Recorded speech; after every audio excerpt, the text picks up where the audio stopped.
This is Writing It, the podcast about academics and writing. I'm Rachel Gordon.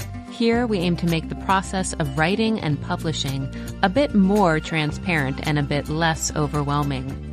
Through conversations with editors and academics at all stages, from full professors to graduate students, independent scholars, and postdocs, we share stories, lessons, and helpful habits from our writing lives. We're delighted to get to speak with Andrea Jain, who is a professor of religious studies at Indiana University and the editor of the Journal of the American Academy of Religion. She's also the author of Selling Yoga from Counterculture to Pop Culture and Peace, Love, Yoga, The Politics of Global Spirituality. Her areas of research include religion and capitalism, global spirituality and modern yoga, gender, sexuality and religion, and theories of religion. I wanted to speak with Andrea today because of her position as editor of the Journal of the American Academy of Religion, just because this seems like a huge editorial position. And I know some of our listeners may be wondering, how does one get to be that? And as I mentioned to Andrea in our emailing, why does one want to be that? In other words, why did this seem like a good use of your time? What has it been like for you? What have you learned through it? So maybe we can start with how you came to be editor of JAR, as it's known. Yeah, so I became the editor of the JAR in 2017. And at that time, I was asked to apply because somebody had recommended me. And to this day, I'm not sure who recommended me for the job. But I was asked to apply, and I thought it sounded like a great fit for me because I've always had a real commitment to serving the Guild, the American Academy of Religion. It's been a huge asset to me in my career, that professional organization, attending the regional meetings and the annual meeting and networking and presenting and meeting with editors and being able to present my work and refine my work. So I thought of being the editor of the JAR as an opportunity to further serve the Guild and the field, but also to be able to curate a conversation, because I see editorial work as really curatorial. And I'm really invested in the directions our field is going in. And I take seriously the kind of role of curating the conversation that's kind of helping to guide us into various directions. And so it seemed like an opportunity to help, the JAR is certainly not the only influence on these kind of broad directions of the field, but it's one of them. So it was an opportunity for me to be a part of that. And it was an opportunity to read a lot in a vast, across a vast range of subjects in our field. And that was really exciting to me. So you don't know who recommended you at the start, but what do you think they were thinking of in terms of your past experience that made you seem like a good fit for this? Well, I could only speculate that they were probably thinking about my involvement with the AAR and my knowledge of a lot of people and familiarity with a lot of people across subfields through my work at the AAR. So the JAR is a very broad journal. We get submissions in every area in the study of religion. And so I did have quite a large network even back then across various subfields, and was able to kind of engage with and think with colleagues who didn't necessarily work in my immediate area. So my best bet would be that was kind of the motivation for recommending me, that I was somebody who was thinking with and engaging with colleagues across subfields. But that's just speculation. And they to become the journal editor for the JAR, there is a search process. So I had to, then apply and then go through a sort of search process, not too unlike what an academic search process is like. You do kind of a series of interviews and such.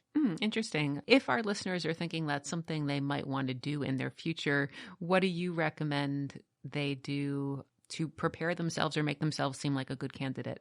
Yeah, there's a lot of things you can do to prepare for editorial work. One of the things you can do is serve on editorial boards. And that's something that I had done as well. I was on the board and still on the board of Nova Religio, which is a great journal, publishes really exciting stuff, and one of the first journals I was published in. And being on an editorial board can give you a lot of experience serving in the role of reviewer or advisor to the editors. You can also get experience by publishing in academic journals. A lot of my knowledge of how journal publishing works was through publishing in academic journals, including the JAR. That brings me to a question about articles at the Journal of the American Academy of Religion. What makes for a good JAR article when a scholar is thinking about submitting an article there and they might have some other religion journals in mind?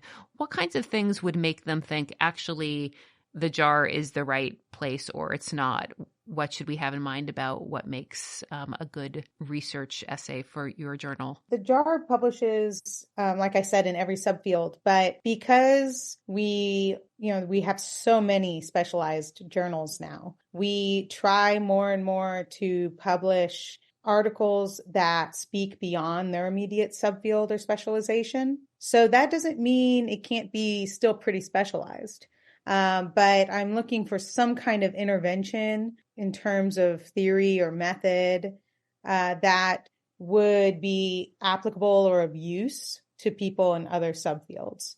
So, you're adopting a new, theoretical intervention or methodological approach to this particular text or community or phenomenon.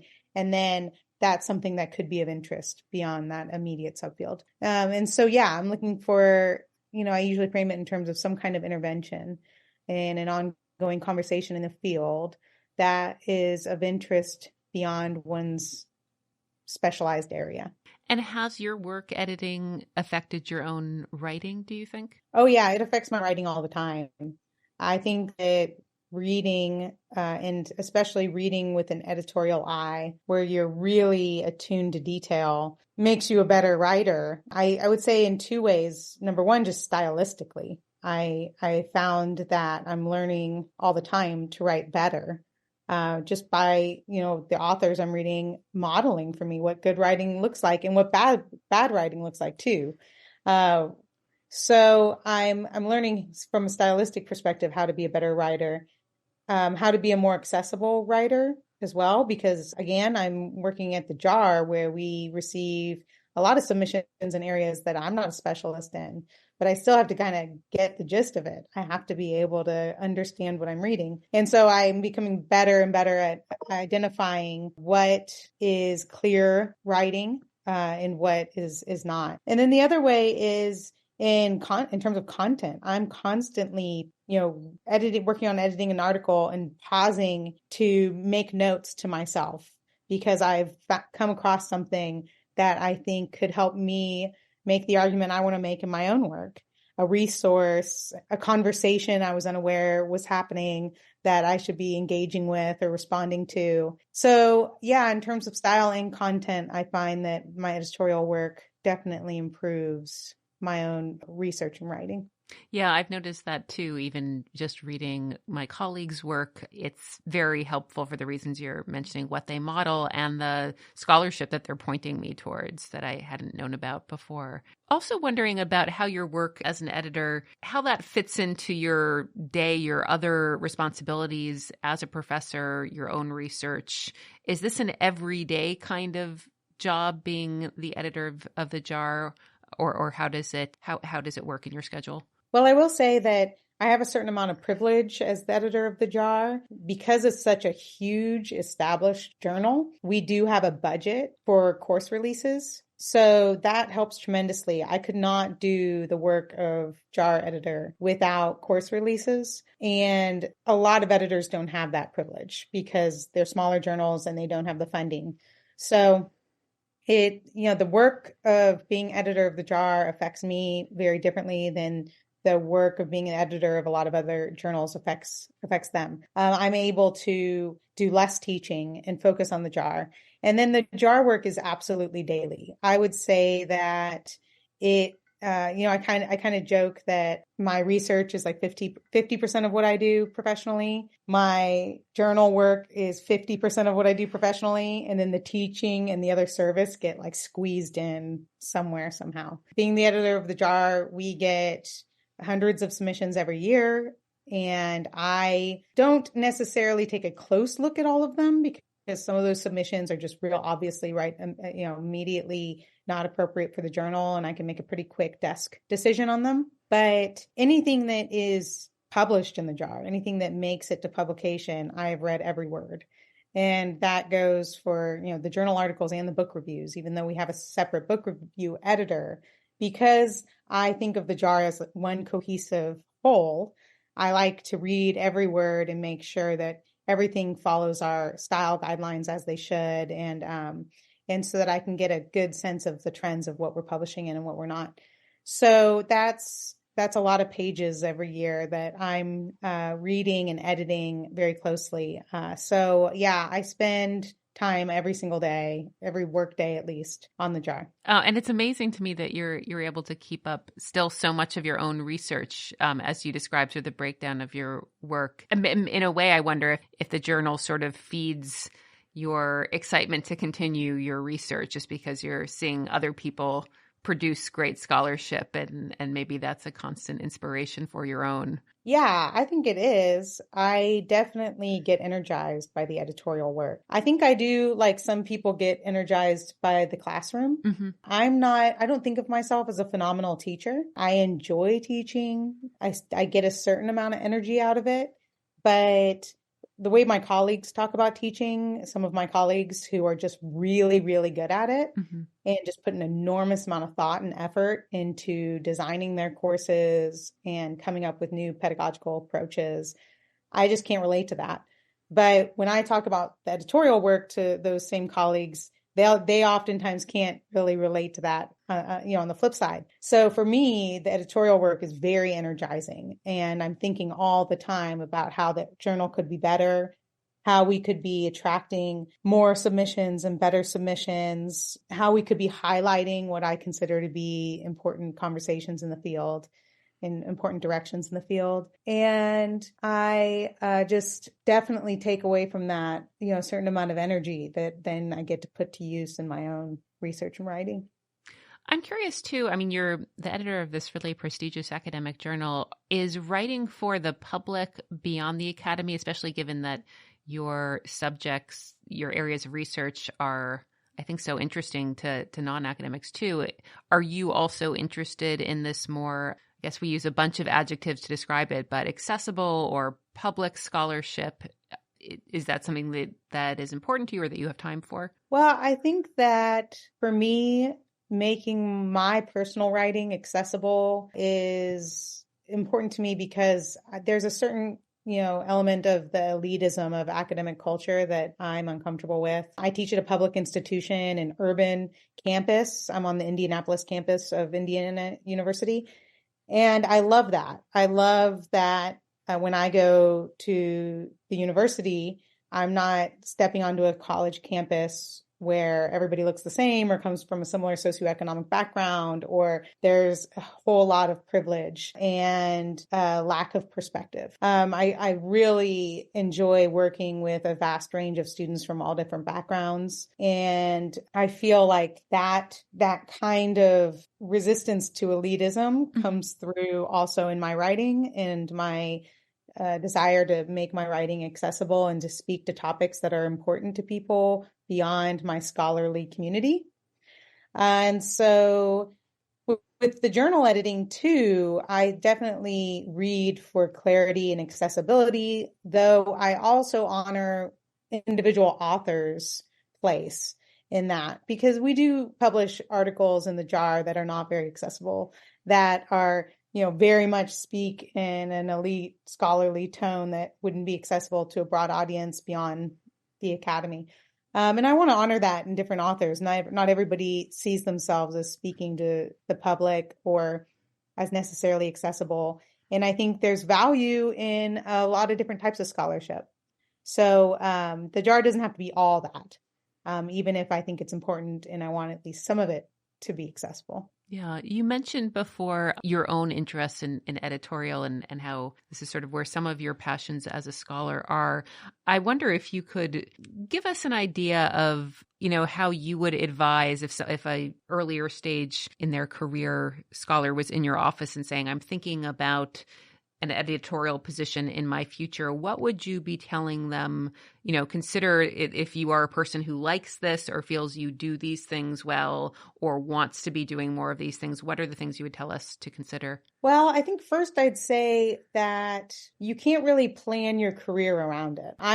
I just didn't, I never planned to be the editor of the Jar. I kind of fell into it. And to be honest with you, kind of funny story, when somebody from the search committee for the Jar editor reached out to me and asked me to apply, for about a week or so, I had it in my head that they had asked me to apply to be on to be an associate editor, not the editor, because it just hadn't occurred to me that, I'd ever be the editor of the Jar. It was never part of my plan.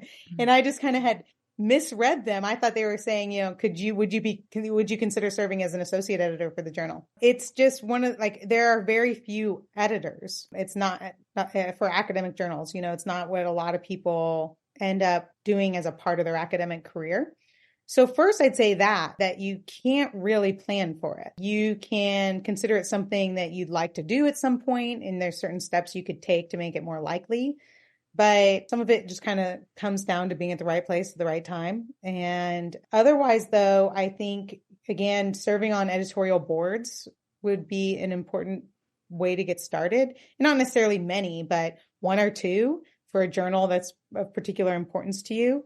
And then being in conversation about the editor of that journal or journals about what their plans are in terms of when they plan to resign and how the search process goes for a new editor. It's different for every journal, and being ready to put one's name forward as a potential editor. In terms of experience, the best experience you can get for being an editor is reviewing. We couldn't do our work as editors without the reviewers, and they do, a lot of the heavy lifting and a lot of the important decision making, because I think a good editor trusts their reviewers. They take time to find qualified reviewers, and then they trust their opinions. So it's a really important role. And I, would encourage anyone when they're thinking that they might want to do editorial work to do the work of a reviewer, because it gives them a sense of what the editorial work is going to entail. And it also gives them skills for being an editor, and it gives them an insight into the editorial process, which if they're ever interviewed for an editorial position, they're able to speak to. I understand what the process looks like. Here's my approach. I remember in my interview for Jar editor, one of the things I talked about was my sort of editorial approach to a journal article. And I could only articulate that because I had been a reviewer for so many. What is your editorial approach? I generally take a submission, I first read the abstract and then look at the reference section, so I know who the author's in conversation with. Then I do a quick skim, and then I do a really close read. And it's during only the close read that I'm actually making any changes or suggesting any changes. Since our goal here is to make things more transparent, I wanted to follow up with one of your suggestions, which was serving on editorial boards. Listeners may wonder, how does it come about that someone gets to be on an editorial board? Well, in most cases, people aren't volunteering themselves for academic service. So in most cases, editors have to seek out colleagues to serve on their boards. So I do this every year. I look over the board and I see where we have certain areas that are underrepresented and we need more people. Let's say I'm getting a lot of submissions on the Black church, but I don't have anyone on my board who specializes in the Black church. Well, that year I'm going to go out and invite a few people who are working on the Black church. In most cases, that's the way people come to the editorial board. But I also have people come to me at the meeting of the AAR through email and say, hey, I think the journal is important. I like what you're doing with the journal, because the Jar is not one thing. The Jar looks different under different editors. And so I'll have people say, I like what you're doing with the journal, and I'd like to serve on the editorial board and be a part of that. And in a lot of cases, I'm excited that somebody's volunteering their service and happy to add them to the board. That's actually really good to know that people can step forward that way. Yeah, absolutely. I would recommend, if you're interested in editorial work, think about the journals you're reading and approach those editors and say, I read a lot in your journal and I'd like to be on the board. I mean, just the fact that you're reading the journal, that's a good reason to serve on the board, because it means that's the kind of stuff you're engaging with professionally in your own writing. So those are the conversations you're already in. So why not be on the board and do that little bit of extra lifting? When we've spoken with editors from presses, we sometimes talk to them about new trends in academic publishing. I don't know if that's something that an editor of an academic journal can speak to, but are you noticing, articles are really moving towards more of this or less of that? Are you aware of any trends like that that might be interesting for listeners to hear about? I suppose there's a couple of different trends for sure I could speak to. Of course, it's always changing, but ones I would say I currently am kind of attuned to and thinking a lot about and feel are most pressing. One is an increasing shift in the humanities at large, but also religious studies more specifically, is thinking about planetary crisis. More and more, I'm seeing submissions that engage with themes around planetary crisis. What does it mean for our field that we're writing in a time of planetary crisis? What does it mean theoretically and methodologically? Who do we need to be engaging with who we may not have been engaging with before? For example, environmentalists or experts at disease and the spread of disease, like epidemiology in the wake of COVID-19. People working in animal ethics, we're seeing a lot of engagement in other fields related to environmental studies, animal ethics, or issues around planetary crisis or disease. And so I think that's really critical for our field. It's important. We're seeing, the growth of the environmental humanities generally, but we're also seeing it in the field of religious studies. And I'm always excited to see submissions in those areas. We're also seeing an increase of submissions in what I call disciplinary reflexivity. So articles that are reflecting on the state of the field and addressing issues around the politics of the field. And we actually have a separate section in the JAR that we publish these articles in. It's called Discussing the Discipline. So I'm encouraging all the time more submissions that ask about, why the field looks the way it is. So why have we not until more recently been asking more about the environment, right? Questions about the environment. And then why is that growing now? And so, articles that basically reflect on the field, the state of the field and changes in the field and why those are happening. Those articles in disciplinary reflexivity, I think, are particularly important right now, especially as a lot of universities are being reorganized. We're losing a lot of departments, and we need to reflect on who we are entity-wise and why we exist, why we've changed, why we need to change further, why we need to continue to exist, if we can make that case. I would say these are, just two examples of important trends I'm seeing. Great. There's something specific I wanted to ask you that we've gotten as a question from listeners. This is about when you get the readers' reports and you are responding to them and you're including a letter about your response. And people have wondered, do I need to actually address every point? Is there sort of a percentage that feels right to the editor that, okay, he seems willing to do about 75%, and so it's okay that in the letter he's then saying, actually, for this 25%, I'm not comfortable for these reasons and making those changes. What's your sense of what's the right way to go about that, or what to consider in terms of how much you're willing to take on those changes?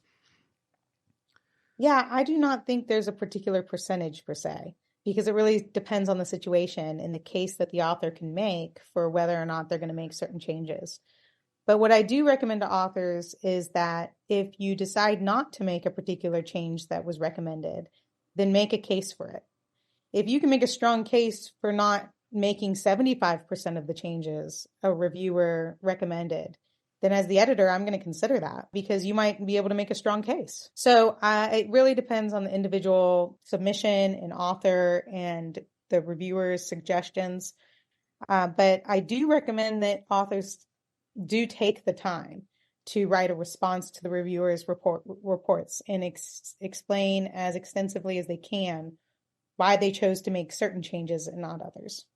And is that letter going to the reviewers as well as the editors? In the case of the jar, it is. Mm-hmm. So I do share the response to the reviewers with the reviewers. I love it when authors separate out their response to the different reviewers. So response to reviewer 1, response to reviewer 2. And then I'll only share with the relevant reviewer the response. But yeah, I think it's important for the reviewer too, especially in the cases when that same reviewer is taking a second or third look. It's important for them to know what the author was thinking when deciding what changes to make and what changes not to make. And it will affect how their next round of review, comes to take shape. Sometimes academics feel like these readers' reports are not always delivered in as kind a tone as they would like. I don't know that this ever happens at the jar. I have not heard of examples, but I'm speaking more generally about academics' experience with readers' reports. I'm curious if you have ever come across readers' reports that you feel like, it feels like this is not being expressed in the kindest tone, or it's unnecessarily perhaps even mean. Is that somehow taken into consideration? Yeah, sure. I think I get so many different kinds of reviewer reports, and in some cases, they're really not inadequate. They really are inadequate. For example, sometimes I just don't get enough. Sometimes a reviewer will agree to review something and they send me maybe one paragraph, which is usually not enough to assess the quality of an academic article. But also sometimes the tone can be inappropriate. So I've gotten review reports where it felt like the reviewer intuited the gender of the author, and then that affected the tone of the review. And there's been times when I've then come back to the reviewer and said, I noticed this. I wonder if you might consider rewriting the review in a different way, given that. Or reviewers can be very defensive if they feel like their position is under attack. And in that case, I might go ahead and send it along to the author, but with the caveat that, hey, I understand that this reviewer is obviously coming from a defensive position, but they're not the only report, right? We always get at least 2 reports. So, I'll keep that in mind as you decide your response. And I'm certainly not going to make a decision just because the reviewer says you shouldn't publish it because they disagreed with me. Yeah. To some extent, you have to trust the editor to be able to kind of pick up on these things. Right. And I know so many colleagues have mentioned they've appreciated it when an editor has made it clear that they've picked up on some of that tone in a report and have it in mind.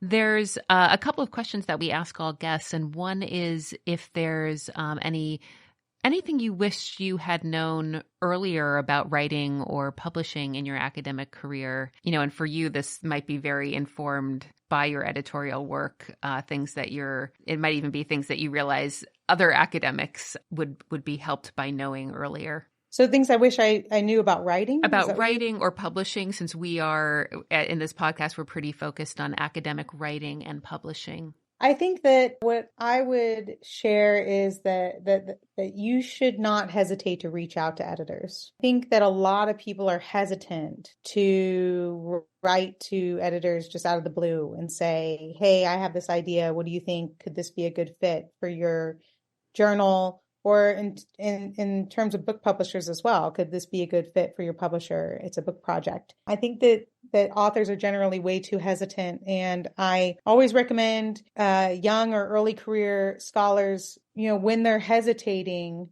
go ahead and submit. Or when they're hesitating, go ahead and write to the editor, because you have very little to lose, right? I mean, what does it take to draft a quick email? You probably already have drafted an abstract, or you could very easily, and include that in the content of an email. And, what do you have to gain? Well, an editor might write back and say, oh, no, you should submit this to this other journal instead.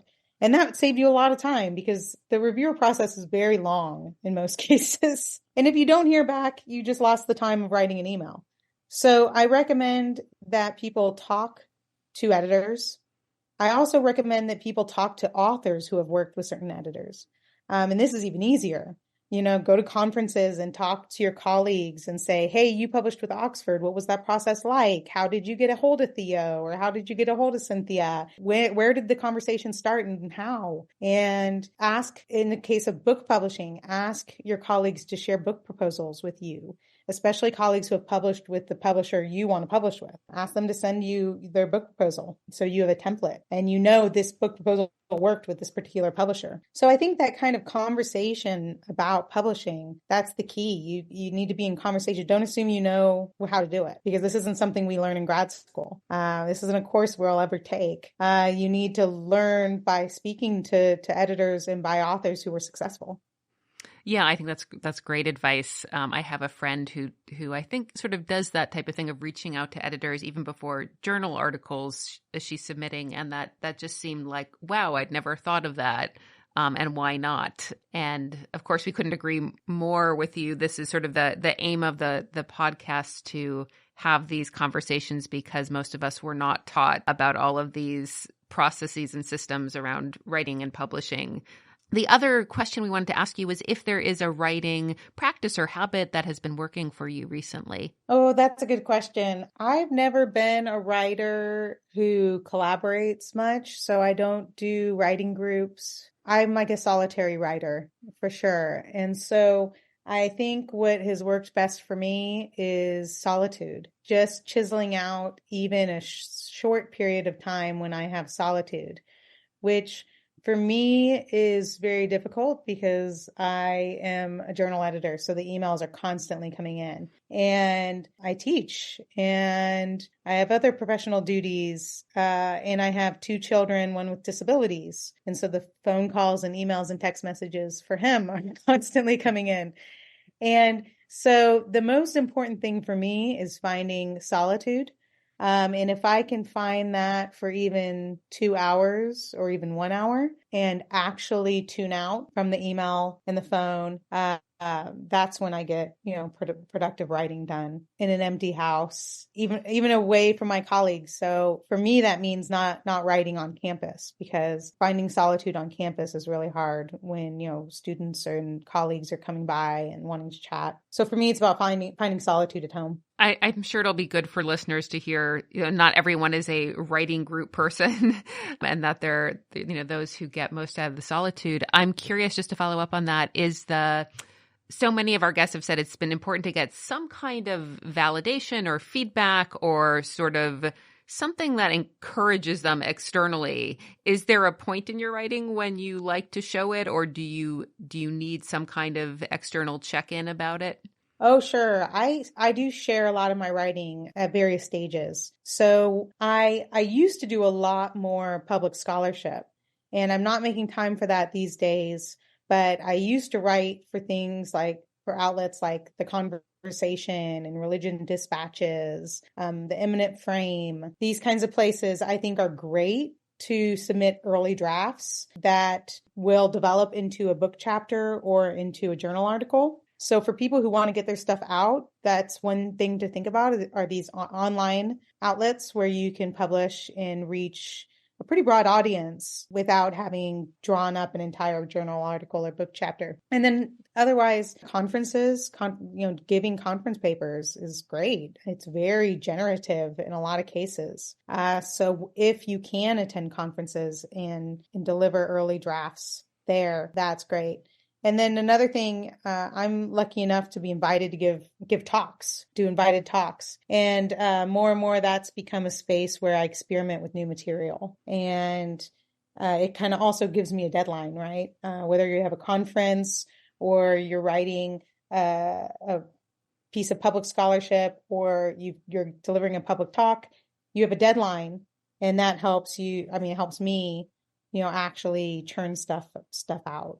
Yeah. Well, thank you so much, Andrea. I really appreciate your taking the time. Just wanted to check if there's anything else you want to add that you feel would be helpful for our listeners to hear about editing, about balancing or fitting that into a professor's job or your writing life as an academic in general. One thing that one piece of advice that I haven't shared yet is finding, one of the questions I get a lot when I do sessions at conferences or universities I'm visiting on how to get published.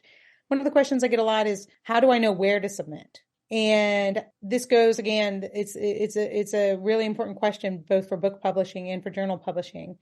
It's really, there's not like a clear guidelines on where you should submit. And so I always recommend that authors look at who they're reading. And I was really lucky to be able to publish my books with Oxford and to be able to publish one of my first journal articles with JAR and with Nova Religio.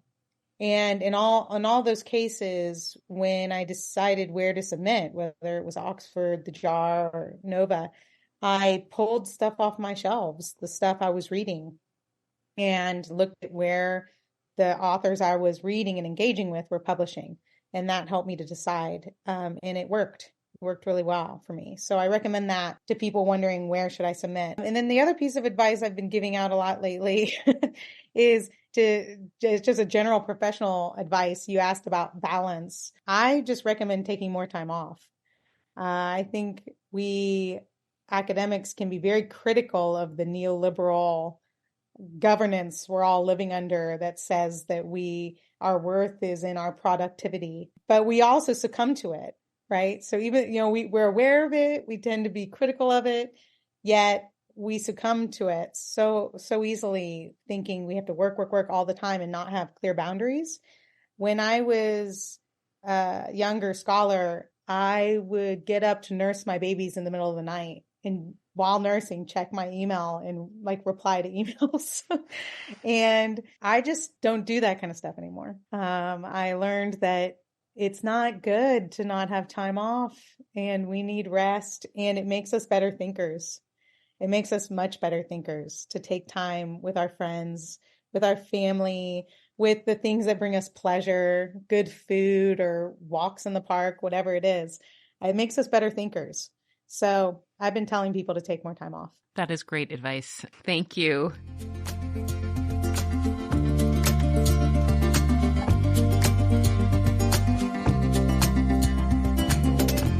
Thanks for listening to Writing It, the podcast about academics and writing, sponsored by the Center for Jewish Studies at the University of Florida.